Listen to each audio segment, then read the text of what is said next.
Hello everyone and welcome to today's video. Today we have some news out of the state of South Carolina where the former Lieutenant Governor and Andre Bauer has officially dropped out of the Senate race against Lindsey Graham, saying he won't win with lies and division, quote unquote. The former Lieutenant Governor of South Carolina suspended his campaign for U.S. Senate in a social media announcement on August 8th. I'm also reading an article from the Greenville News by Bella Carpenter. Andre Bauer officially entered the race to unseat incumbent Senator Lindsey Graham back on July 2nd. He was one of three Republicans competing against Graham in the primary contest. The other two candidates are Project 2025 architect Paul Dans and upstate businessman Mark Lynch.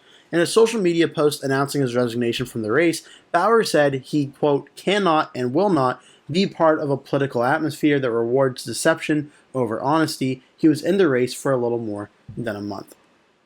The official statement from Andre Bauer said, after deep prayer and reflection, I've decided to suspend my campaign for the United States Senate. The decision does not come lightly, Bauer said in a social media post. I believe now more than ever that in order for us to truly move forward, we must stop tearing one another down with lies and division.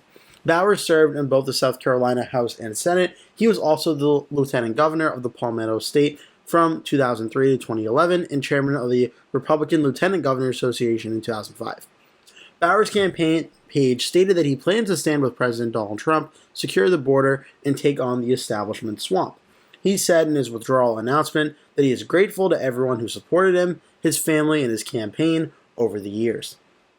If we're going to win, truly win, it won't be through slander or selfish gain. It'll be through unity, humility, and a shared desire to honor God and serve one another, Bauer wrote on social media. So this is very interesting now because when it comes to Senator Lindsey Graham of South Carolina, a lot is made about him, but one thing is pretty clear. Most of the polling data shows he is not incredibly popular among a large segment of voters. Specifically also, a large segment of Republican voters are not particularly fond of Lindsey Graham. Now, Lindsey Graham is running for re-election. We know that he is. We also know that Lindsey Graham has the endorsement of President Donald Trump and fellow South Carolina Senator Tim Scott.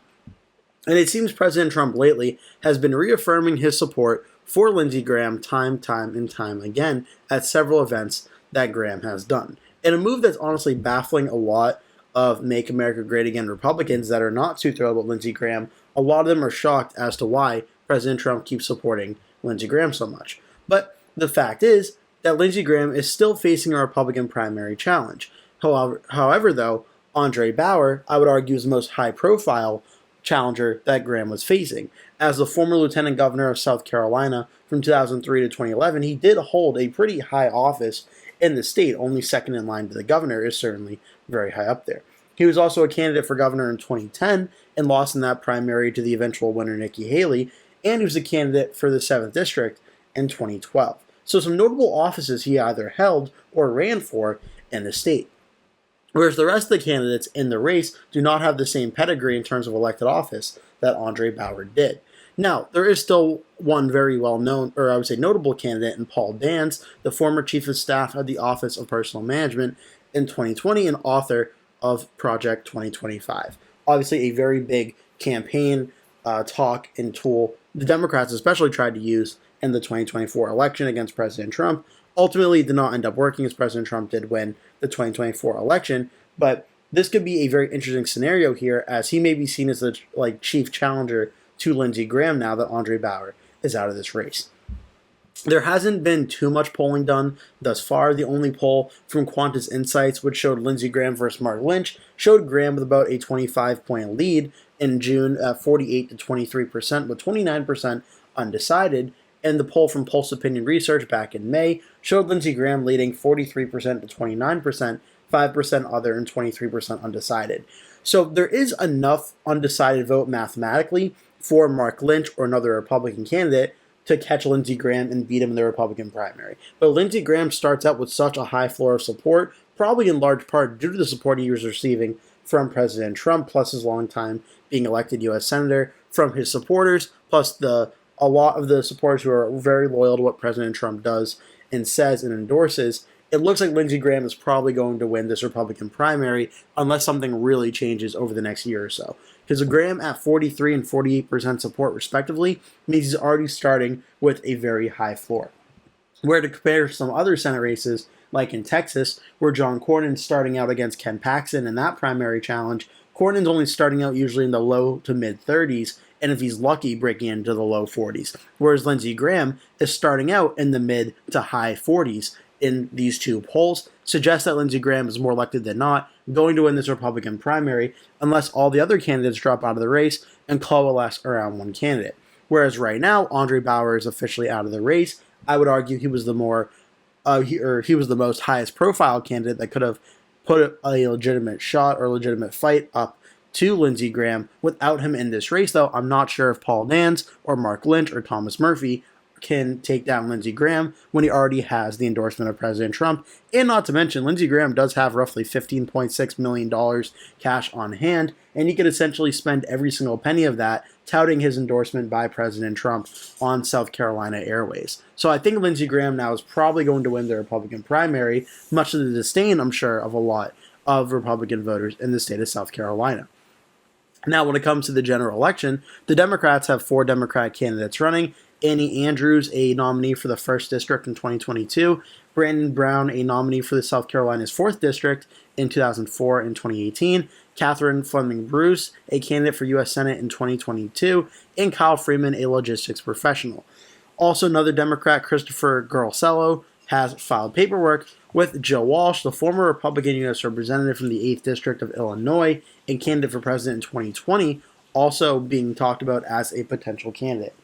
The Democrats do have some options in this Democratic primary of who they could run, but the odds are certainly stacked against them in this race, as the political prediction rankings for this race have it as solid Republican and safe Republican for Inside Elections, Cook Political Report, and Salvador's Crystal Ball, and it really makes a lot of sense.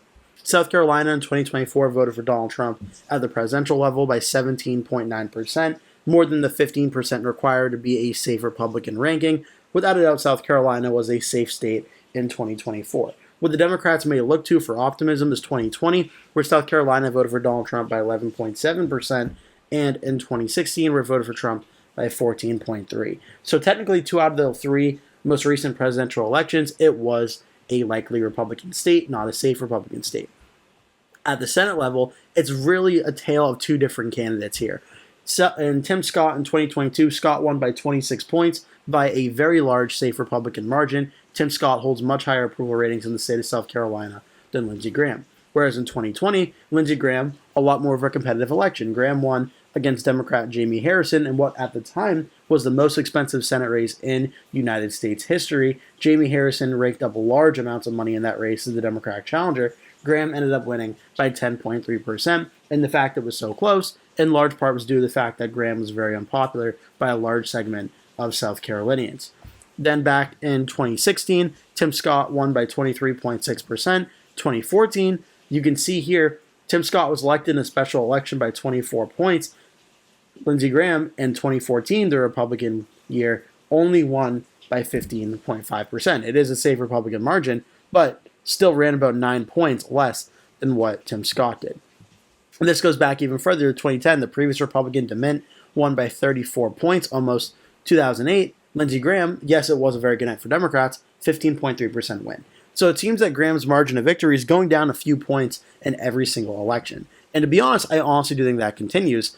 South Carolina is a lot more of a safe Republican state, but Lindsey Graham's approval ratings really aren't that great in the state either. With the endorsement of President Trump, I think we'll probably win without too much of a problem, but I wouldn't be shocked if on Election Day we see Graham win by less than 15%, but more than 5%, putting it in the likely Republican category. I don't think that's really too much of a surprise to see at this time. I hope you enjoyed this video. Make sure to like and subscribe if you did. Leave a comment below, tell me your thoughts, and any other future videos you'd like to see me go over. Again, thank you so much for watching. Hope to see you in a future video.